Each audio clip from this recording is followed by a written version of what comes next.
Hey, everybody. I'm Olympian Carrie Tollefson alongside Kyle Merber, and we are so excited to have the post-race interviews on Set the Pace podcast. And also today, we're just celebrating this awesome event that we had, the United Airlines NYC Half, 30,000 people through the streets of New York. Kyle, you live right here. You know how big of a deal it is. I mean, if you're going to come out and get early in the morning, you might as well have a shutdown Times Square to run through. Exactly. That's the best way to do it. Go over Brooklyn Bridge, do all the cool things. I mean, the thing I just love about this course and this version of it is you really just see the whole city. Yeah. Like it is, and everyone's out watching. We had, I would say, solid weather today. We could deal with it. It's some fans out there. There was no rain, right? Which I think in March in New York we're going to take as a big win. Yeah, it was chilly. There was some wind. A lot of people said on the FDR there was wind, but they were pretty pleased with it. I think a lot of people were wondering if Harry Styles was out there like incognito, but we didn't see him.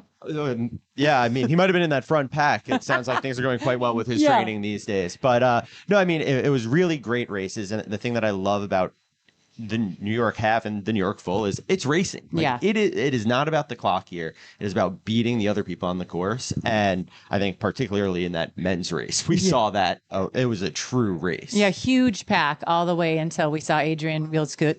We're going to figure out exactly how to say his name. I say Wieldskoot. But you don't. I say wild shoot, but he's going to correct us. Yeah, exactly. We can't wait. But what an awesome race there. Then an event record by Helen O'Beary. She's in the house. But we're going to kick off the podcast with our two wheelchair champions. So let's bring on in Daniel Romanchuk. A huge welcome back to the scene. We believe that this is your third title now, Daniel. So congratulations. We're only a few hours after the race. How's it feel? Oh, thank you. It's great to be here. Really great to be back in New York. Actually, both my sister and brother-in-law also ran today. It's just amazing to be back on the start line because about 6 months ago, I had an injury that I didn't know whether I would be back on the start line at all. Yeah, can I guess. For those who maybe aren't familiar with the story, can you give a brief oversight of what exactly happened? And I guess, does that change your perspective now when you're racing again? Certainly, just thankful to be back on the start line again. And I was in the city marathon and a pedestrian crossed the course right in front of me. I ended up crashing, dislocating and fracturing my shoulder.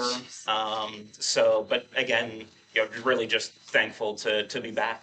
Daniel, before we get into your post-race interview, which was quite emotional, and you could see being away from the sport has been hard, and it is for all of us athletes. But walk us through your race a little bit because, you weren't off the line first. There were quite a few of you in the very beginning stages, but man, you won by a large margin and looked so good. So tell us about your race. Yes. Conditions this morning, nice and dry. Yeah. So getting off the start, pretty big pack of us. It's a pretty big downhill at first, and really we stayed as a pretty big pack all the way up through up Flatbush, back down Flatbush into Prospect Park, and then during one of the climbs in Prospect Park, I decided to try and break away a little bit, and wasn't sure whether that would be my final breakaway or if I'd get back into the pack or not. But I created a little bit of distance and said I'll see how long can I hold this, and was able to hold it the whole way, thankfully. Given the break, did that play into your mindset today from a strategy standpoint? Let's start out a little bit more conservative, see what we're like. How's the fitness, I guess, in training been, and how has that played into the way that you actually attack the race? Yeah, here at the NYC Half is really one of our first races of the season, and so it's a really great way to kind of see how winter training went. And so I've been on rollers all winter, except for the last month. I've been down in Florida getting some road time in before the season, but I was all alone, and so I really wasn't sure what to expect. What do you think is different, though? I mean, coming back from an injury, we're always a little bit different. So what did you do while you were rehabbing that maybe has now made you an even better athlete? Oh, hard to say. It's really hard to say. I think just a general mindset of, well, I've been through things is just to try to focus on things one day at a time. Not get too, not get, worked up with trying to look at the big picture and just focus on one thing at a time. One day, what can I do today to build towards the future? Now, coming a few hours after the race, how does the body feel after that sort of effort? Are you recovering well? And what do you do between now and the next one to really get ready? What do you take away with it? Yes, so certainly, I'm heading back home to Champaign, Illinois, and gonna start training with the team again, and so really just rest and fuel to recover. Get ready for the next race. We know you said you had family here, your wife's here, your mom and dad are here, your sister, brother-in-law, but there was emotion. And I want to talk a little bit about that because Sam Ryan was with you on ABC, and it was really, really cool to see how much you missed it. And I think Kyle and I miss it a lot. We're old and slow now. So tell us a little bit about that, and then getting ready for Boston next. Yeah, certainly. Just with the injury and the uncertainty of how racing would go in the future, it's certainly there's been a lot of uncertainty, and really again just thankful to God for the opportunity to line back up on the start line. With all the other racers I've gotten to know over the years of racing, and you're really thankful to have a large amount of family here as well to watch. Do you go party? Do you go do anything fun tonight, Daniel? We'll see. I don't know yet. Well, we really appreciate it, and we're so excited. I was equally as emotional. I said off the front of the top of the show this morning, we can't root for anybody in the media, right? But I said, I am so thankful to see the guy in red back, and we are really excited for you, and good luck in Boston and beyond. Thanks a lot. All right. So now we are going to bring in our women's wheelchair athlete. But I mean, isn't Daniel just awesome? I mean, I have so many questions that I want to ask about. I guess like the unknown. Yeah. The technical side of the sport. And I guess, fortunately we have another athlete that we can pick. But also I think what is interesting with Daniel is, when they were racing in Sydney, for him to have that collision with someone from the sidelines, like that's a huge thing that he went through to, it wasn't him that caused the injury. It was someone else. And just a kind of a happenstance situation. It always makes you appreciate every start line that you make it to. Yeah. But then after something like that, a little bit extra. Yeah, for sure. Okay. Well, we have our women's champion today from the United Airlines NYC Half, Eden Rainbow Cooper. Welcome. Thank you so much. Thank you for having me. I mean, congratulations. This is a big win. Yeah, I'm over the moon with it. I'm so excited. Yeah, you've had such a phenomenal 2025. I mean, I went on air today. I went through all of your stats, and it was like second here, fourth here, fifth here, whatever. I mean, just boom, boom, boom, right there. And you said you went home, and after 2025, which wasn't too long ago, you said, I need to do something different. I need to put myself in a different situation. And today you did. So tell us about your race. Yeah, I mean, I was up against Tatiana. She is an absolute beast. So I knew from the gun that my way to get away is to go fast downhill. That's my strength. And hope that I can get a lead and maintain a lead. And yeah, I was able to do that. And I really, really surprised myself today. I know this is a hard course and it's not always about the time, but 54 minutes here in a women's race, that's a pretty fast time. So yeah, I'm over the moon with it. You ended up winning by 6 minutes. At which point? 6 minutes. At which point in there did you find a shortcut? No. At what point in that race did you go, oh, I'm going to win this? When did you know? You that late into the race? It's really difficult in wheelchair racing to see who's behind you. It was kind of mixed up with some of the men. So every time I looked around, there was like someone lurking, and I never know if that's a man or a woman or a handbike or anything. So it's every race I go to, it's only when I get across the finish that I can really go, wow, okay, now I can take him where I am and I can accept it. You know, I had a moment around halfway, I thought, maybe I can do this, but for me, it's really important to shut that down and not get complacent with where I am. Tell us a little bit about your training, and maybe it hasn't changed. Maybe it's just the mindset that has changed, but what makes you now believe that you deserve to be the one breaking the tape, not just being close to it, but breaking it? I think it's a strange feeling for me because I've spent the last 3 years racing against these incredible women. They've been my idols since I first started chair racing, and I still have those little fangirl moments to sort of go, gosh, like I'm on the stand and Tatiana and Manuela. And it's only this year that I kind of feel like I can really compete with them.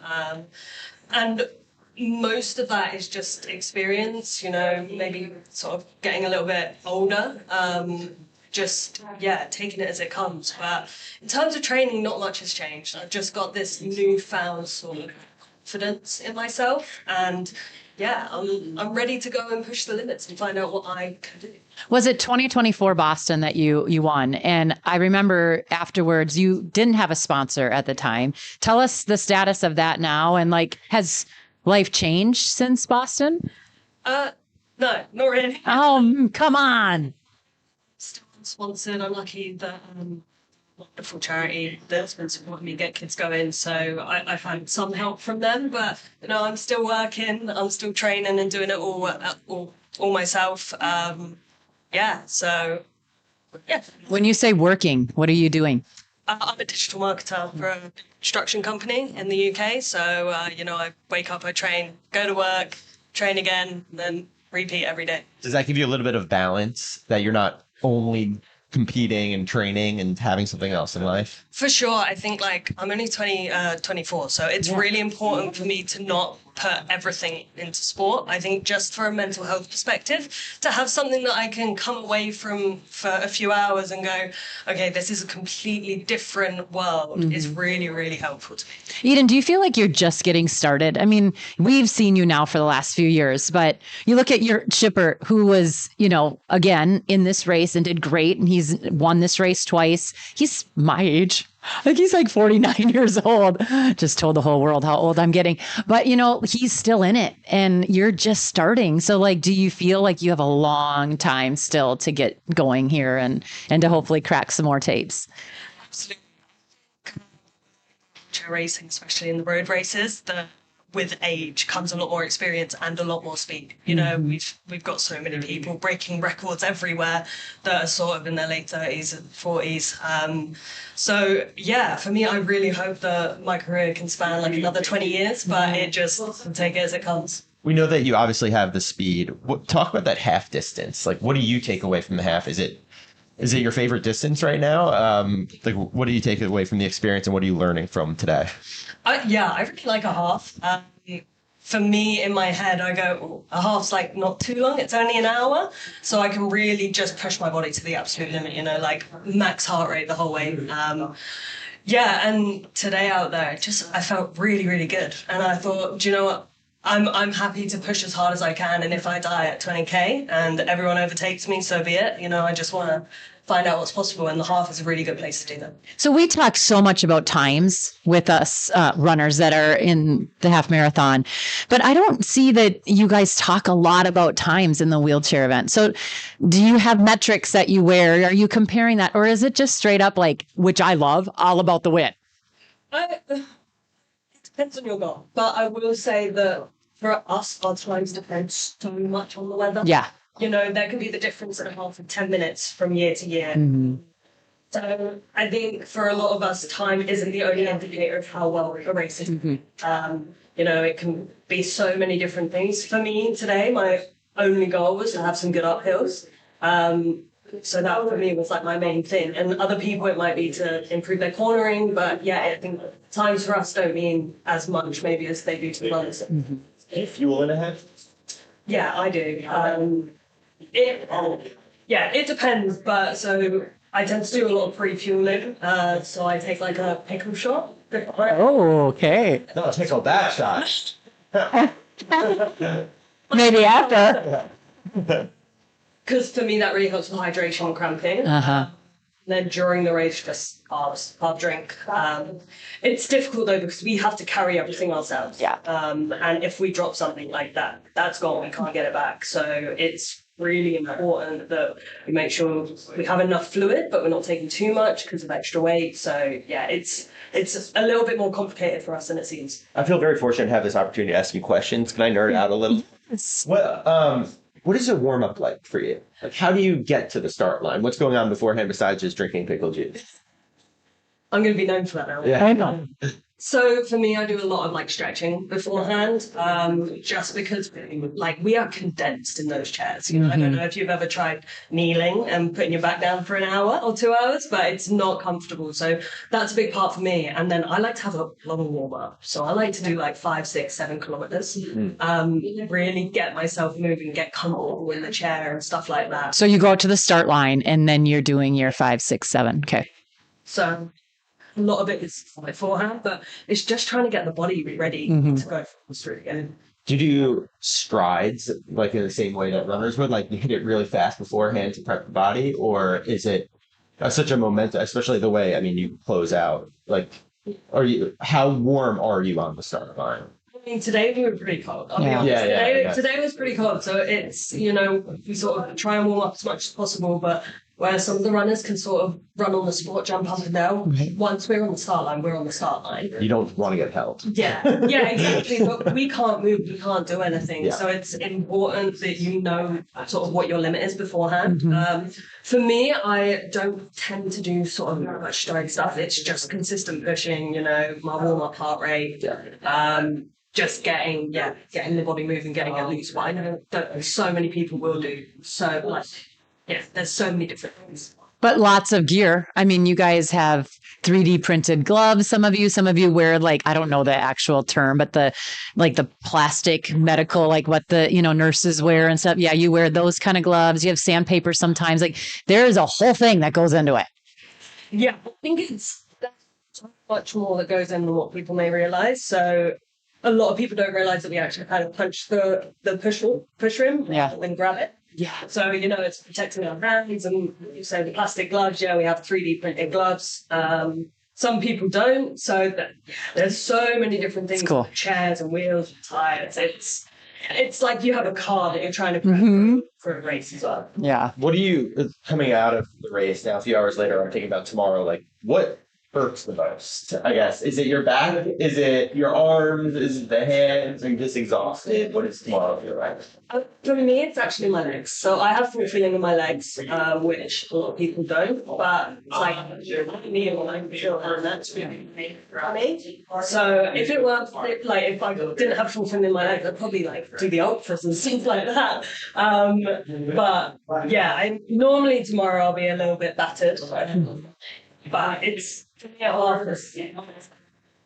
not a training run, but it's not so hard, so it's not too bad. But I think that's all done.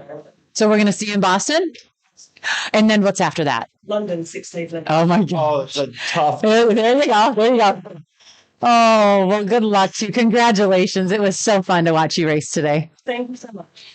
All right, well, now we move on to the men's winner of the United Airlines NYC Half. And I'm excited to see if we are saying this right or if we're not. I said it the whole cast today. I think I heard some noise from when I said my version. Laughed? That not. Well, I don't care how we said it. This guy performed awesome today. He sat for quite a ways. Then he pushed. When I asked him beforehand what he wanted to do, he said podium. And then afterwards, he said, I just wanted the win. So he didn't quite tell me that he wanted the win. He just said podium. So of course he wants the win. I know. I figured. Now he knows what he's doing in a half. Okay. All right. This is the winner. We want to hear exactly how to say your name, Adrian. Okay, so the W is w. It's more like when you say what. I thought it was like z. Okay. So there's no V. Sorry, Adrian. I said will shoot, and I thought I was sounding so good.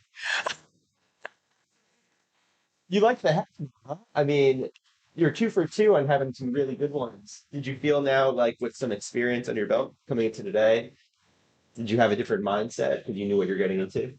Yeah, I guess it definitely helped to have run half before, and I knew exactly where I started running last time. Where was So, that? last 3 miles. Okay. At this time, I only wanted to make sure that I conserve as much energy as possible. And since the course is not record eligible, it was all about the weight. And so I wanted to make sure that I'm really strong. Coach and I decided that the person that was going to win this race will have the strongest last night. So that's what we're focusing on. Well, 59:13 is the PR that you had coming in and is still your PR. But that was run this last fall, right? Yes. So, So this is only your second half. And I mean, you ran so smart today, so calm and confident. Tell us about your race too, because it was a huge pack and there were so many names that they brought in this time.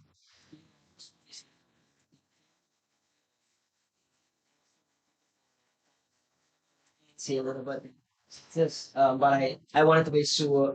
I wanted to be sure to conserve as much energy as possible, and I made that mistake so many times, especially on the track too. And I learned to be much more technically still on the track. And I think that definitely helped me a lot in understanding when to make a move and when to just relax and when to tuck in behind when there's a headwind. Um, but yeah, the first 9 miles was good, and I was just trying to stay myself within myself and then really push the last 5 minutes. There were a lot of hard surges, and it seemed like for the first half of the race, we were sitting back.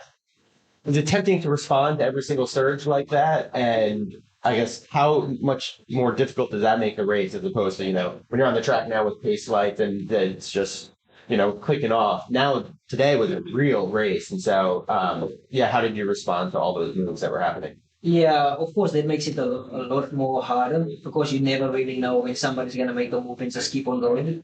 But it is very helpful to have such a stake field. Then you know if people because I mean you go off your instinct as well. And, um, I was going off of Grant Fusser. Like I knew that he would know when to make moves, and since he's been very good technically over the years, and I made so many mistakes like prior. And I was just walking off of him. I see he was tapping him.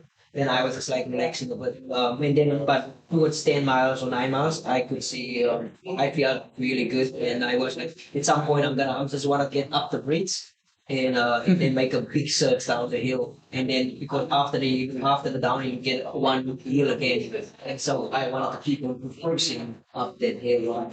So yeah, that helped a lot. But I was definitely walking off around for certain percent. I kind of stand in this. When you say, were you holding back then a little bit? I mean, that's a really tough thing to do when there's so many athletes in the group as well. How do you calm yourself to just be able to be confident in those later stages? Yeah, I think around 7 miles was a big move down the hill, and I followed. I was making sure that I'm not gonna let because there was 4 people making that move, and I was like, okay, I need to go. It's not just one person. But yeah, I think it's difficult to explain because you kind of understand when you're in the moment, you know exactly what to do. And I wanted to make sure that I stay. There's very good athletes, like I said, and they won't just leave somebody running away from the field. And if they stay behind, it means I probably should just be calm and then help a lot to work with other athletes. And but yeah, like I said, you would know exactly. I was holding back a lot, and I guess that's good. And I felt really good going up the hills, and so I knew I was gonna be in a very good spot towards the last 3 miles because it's a little more hilly. Yep. There was a moment, I think you were like cornering 42nd, where it seemed you almost went down. Oh yeah. Was it a twisted ankle? Did you hit a pothole? What happened there? And what did that do to you? Yeah, I don't know. I guess I didn't expect it to be so sharp, the turn. And I guess I might have stepped on something. But luckily it wasn't too bad. And I gained my balance very quickly after that. But yeah, I saw it afterwards, like, oh boy. I know. I didn't see it live on television until the replay. You were back home in South Africa running a little bit, but you train in Flagstaff. Talk a little bit about your situation. Your coach, Jack, is sitting right here. And one quote that he gave me before one of your other races earlier this year is that you are just full of love of life and your team. You really love that team. Your brother has been over to Flagstaff. Like, you guys got a lot going on there and a really good atmosphere right now. Dynamic. We want to have that team, and that goes without saying. We have a very, very good coach. Mhm. And I think that's that you can see that in our performances and even in the recent weeks, getting off of the US half champs, in now this race as well, in the cross country as well earlier this year. So clearly we have a very good coach and a very good team. And having world class athletes makes it a little bit easier. And I was in South Africa, escaped the cold a little bit, and then that's why I was a little concerned about the weather today. But I guess it worked out well. Yeah. So you're now on the roads twice. Are we done with the track, or we're going to go back and forth, or is the marathon calling? Where are you at mentally? Yeah, I mean, like this is my thing. I just take it one day at a time. I don't get ahead of myself. Of course, it's so fleeting sometimes. You get one thing done and you want to jump straight right into the next thing. And for me, I want to enjoy my running career, and that means being grateful and celebrating the moments that you do well and just living the moment. I don't know what the future holds. I'm not focusing on the track this year because there's no world championships. And so that's why we wanted to explore and do a little bit more road. Today was the big focus for the first half of the year, and that's done, and I'm very happy about that. And so yeah, I don't think no one. There's something big coming though. We haven't talked about the book. Yeah, That's coming. that's Yeah, you put it out there. So, and I've mentioned it a few times on the broadcast. So, when do you expect that to happen? yeah. The exact date needs to be confirmed, but I think it's probably gonna be around by 19 May 26th. Yeah, that's something that I've been writing for the last 2 years.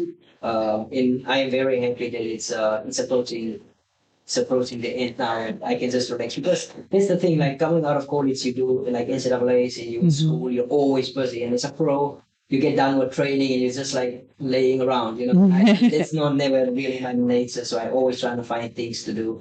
I remember like one of our Hoka marketing managers, he was saying, I was asking, I asked him if there's no internship I can do, and I feel like so, and he was like, bro, we're paying you to run.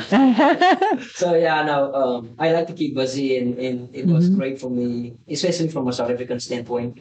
I think the book is people can find a lot of in that. It's not just about running. I like to run my life out different kinds of things, and the book is one of those things. And so I feel like a lot of people can gain from that. So now, what is going to keep you busy after this book? Is there a sequel coming already? A movie. Yeah, you know what? I think I always find things to do. I have started a business with three other friends of mine in Florida. It's an electrolyte brand. It's called Hybrid Water, and so we're working on that always. And I guess I will keep myself busy with that until I find something more to do. So Always hungry for something next. Well, congratulations on today. And wow, we're excited to see where you go, whether it's the track, cross country, 13th at the World Cross Country Championships just in January, now winning the United Airlines NYC Half. Bravo, man. Way to go. All right, now we have one more. I mean, it just keeps coming. The heavy hitter.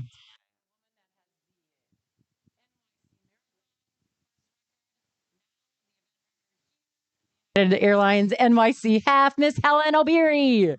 And she has her pizza. Yeah, good choice. Any squared, great spot. Thank you. When in New York, what's your favorite thing to do? I mean, you come to New York now seemingly all the time. What's your favorite thing to do besides win races when you're here? Besides what I do after the race, I can take my lesson. Yes. Well, you say New York is like your second home. It's been my second Olympics for traveling several times. So I can just feel it's my second home. Yeah. Yeah. Well, Helen, today was an interesting race, wasn't it? I mean, for the first half, you had company, and then all of a sudden, you didn't. So was that the point of the race today, or were you surprised as well? Still the other strong field. Mm-hmm.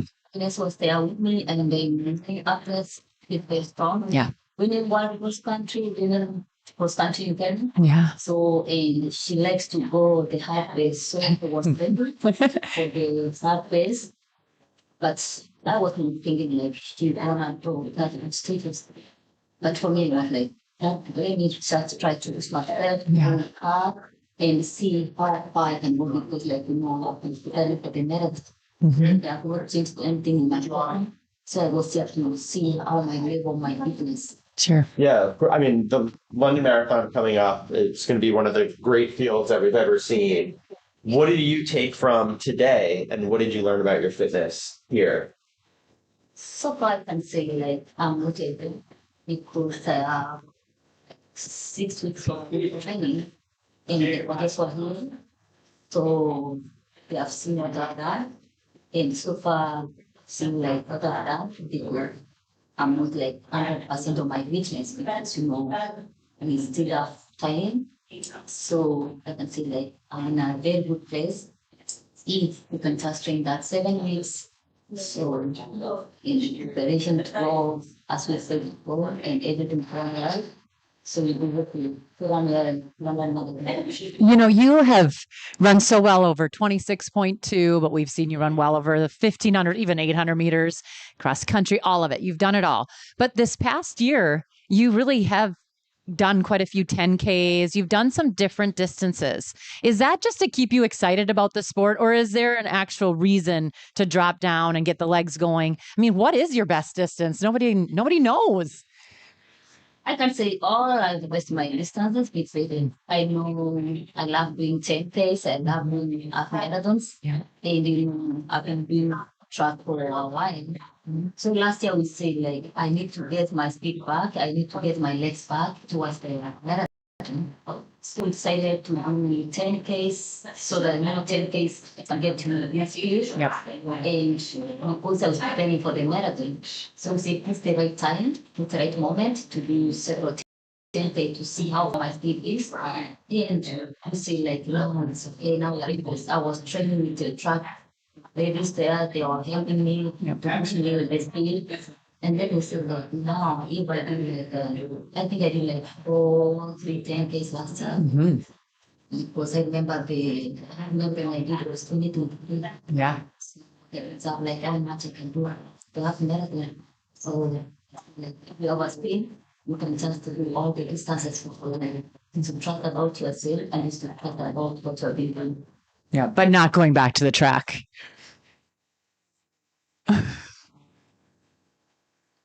I don't say like I can go and do 5K and 10Ks before like my age and my time would allow me to go there. Bite your tongue. You're young. Helen, something I've always really appreciated about you is it's not about chasing times. It's about winning races. And I mean, you wouldn't necessarily know it based off of the time today, but it's not known for being a fast course here. You made it one. But when you're out there, are you looking at the clock or the time? Are you just feeding off of the other athletes and like ultimately waiting to make your move? I mean, you were following Agnes for so long, and then when you moved, it just really did open up so quickly. So what is your mindset in those moments? For me, the first thing I do is when I come from this first is to win the race or to get a tip from New York and say like I want to run this time because hard course with no pacemaker. So what was in my mind is and from there chase the times. But you can't just like I want to do I didn't have like targets the time I want to run is this one and this one. So I said either way to tell me and to probably because the happiness was there. So when we started like the pace was so quick. So like well inside the post out. Yeah, it was awesome. You heard people saying though, you're gonna run 66 minutes, right? You heard someone yell that at you? When it was the 20 day, someone shouted and say like, hey, you are 66 weeks. Then that's why the rest like I'm on that post record based because I'm like dropped out. So me, I was in like my pace also dropping down. Yeah. So I was in like 67, like something like that. But I don't know, like I was so close to 66. So when somebody told me like you're at 66, so I tried to push it. Well, I can get it.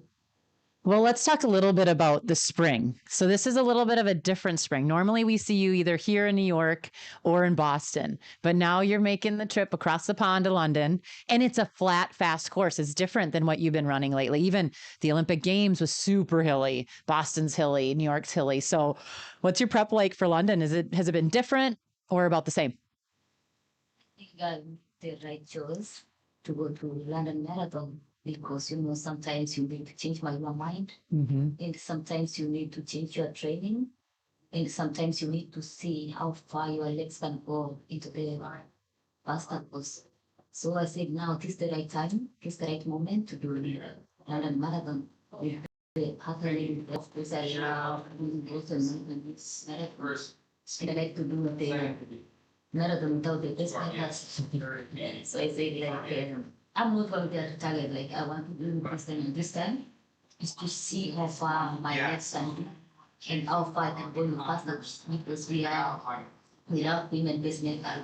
I haven't done in race without pacemaker. So it will be for me my productive and to learn the new experience of running the faster. It's gonna be fun. Do you have to change things in training for what will likely be a quicker cadence and tempo? Especially, I feel like in New York, the last few years, it's really about how well you close. It's ultimately was a sit and kick race. Whereas London, you know, you almost know for certain that I mean, that first half is not going to be slow by any means. So does that change anything you're doing on a day-to-day basis in prep? For now, we haven't changed anything because we say like I'm doing New York half. New York half is tough course. So we say like for now we don't need to change anything new. But from next week we're gonna start changing, like I need to do faster courses because I used to do the course I did in Boston and New York. So we have to see faster courses and do faster workouts because we have to change your training methods because I've been training with Joe and Ryan. Both of them are doing Boston. So from next week we're gonna split our workouts. They're gonna do their Boston program and from Iran program. So from next week I'm gonna focus about the things in the past. Well, I think I gotta know, what kind of pizza did you get? Mushrooms and onion? Oh, okay. When you're Oh, we're back to more technical questions. I wanted to know, you know, not, of course, Helen would say that. I was going to get into the color of her nails now, but we're sorry. That has to wait because we're still in the technical questions. no, Okay, go. Okay, go. All right, so when you're racing here with 30,000 people, you probably get approached a little bit and people ask for advice. Do you have any advice for people who are running the New York City Half for in the future? Because now you've run it a couple times. You know what you're doing here. Clearly. What's the key? I think This versus other races. what I can advise them focus and to be disciplined about what you are doing and to follow the right team. Don't push yourself as start to control yourself and eat well, and sleep well. And make sure everything you do is in the right place. What they are not target about, I want to run this time or this time because you're the first time in. You should achieve people finish line 1, 2. So like I want to do this time or this time. So trust the progress. We were on the broadcast today, Helen. And Helen and I go way back. We have some fun interviews and podcasts that we've done. But we were saying, you are the fastest to ever run the half marathon here. You are the fastest to ever run the marathon here in New York City. What in the world does that feel like? I mean, that is crazy. That's a crazy fact. Wait, put that mic right up to your mouth because we got to hear this. That was a welcome moment for me and for me. The first time in my marathon and in marathon. That's like New York, that's a special place in my running. Yeah. Because like now I'm the only woman doing post record 66. So fun. For the marathon and 220. Yeah, 219. That's a welcome moment for me. Keeps like motivating me to work hard. Yeah, and I know your daughter Tanya is probably making sure she's watching the clock too. She's on your shoulder, in your ear all the time, making sure you do everything right. Yeah, that's awesome. So you and Sharon now have this incredible rivalry.